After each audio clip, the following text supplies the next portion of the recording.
This new book that's coming out, it's the Medaleva lecture that I gave at St. Mary's Notre Dame last April, called A Hunger for Wholeness on Soul, Space, and Transcendence. And I think one of the major neglects in our postmodern era is that, and I think it's due to the overpowering of science and technology in our world. I mean, you got to admit, we've done some pretty incredible things in terms of science and technology, and we're enamored by our inventions. It's just amazing, right? It's amazing that we've invented chips and nanochips and ways of transforming information beyond anyone's mild imagination, But I think what we've neglected is the inner self, the interiority of beingness. And I think by allowing ourselves to get swept up in the scientific technological tidal wave, so to speak, we have, in a sense, become unconscious that all of nature is driven by an interiority. There's an insideness to being itself. And that interiority or insideness is consciousness. In other words, there's an inner energy to energy. There's an inner energy to gravity. There's an inner energy to electromagnetism. There's an inner energy to the weak force and the strong force. And there's an inner energy to human love. And that inner energy is consciousness. And so I think the way forward is really the way inward. I think we've done a lot of exploration outward. We've conquered all the spaces of the cosmos, but we haven't yet conquered the space of the heart.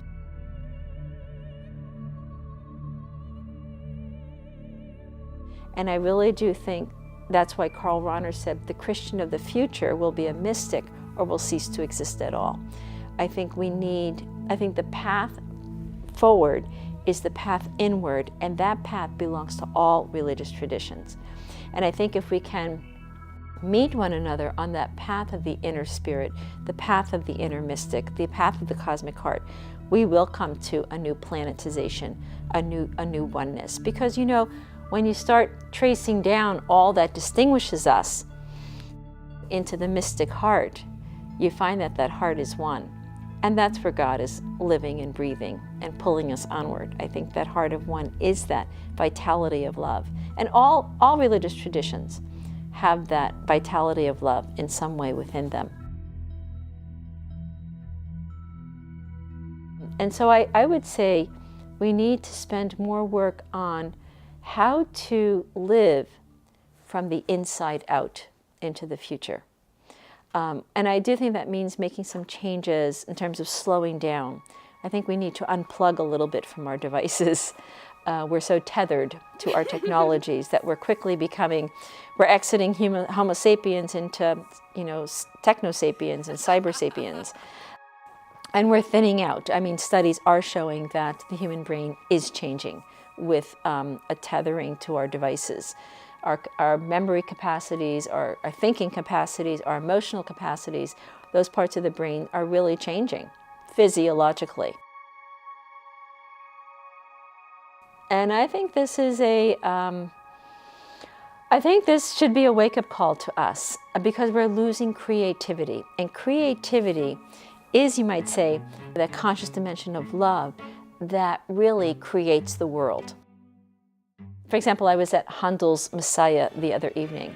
What does it take to hear in one's mind, in one conscious being, a symphony, a harmony of voices, a harmony of instruments, to create this incredible choral, magnificent beauty of harmony of voice and song and instrument to the glory. I mean, that's where God rises up, out of that harmony and beauty. And I think we're losing that with technology. We're becoming one-dimensional informational flow. And we're losing our capacity to imagine. The loss of imagination is the loss of creativity. And therefore, I think we really can enter into a world that's literally flatland, as Tom Friedman says, one-dimensional. And that will be our unraveling. That will be our undoing.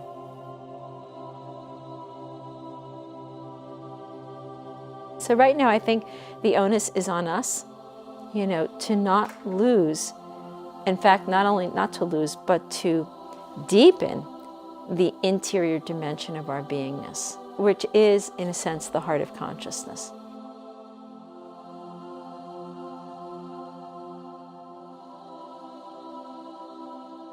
A hunger for wholeness on soul, space, and transcendence.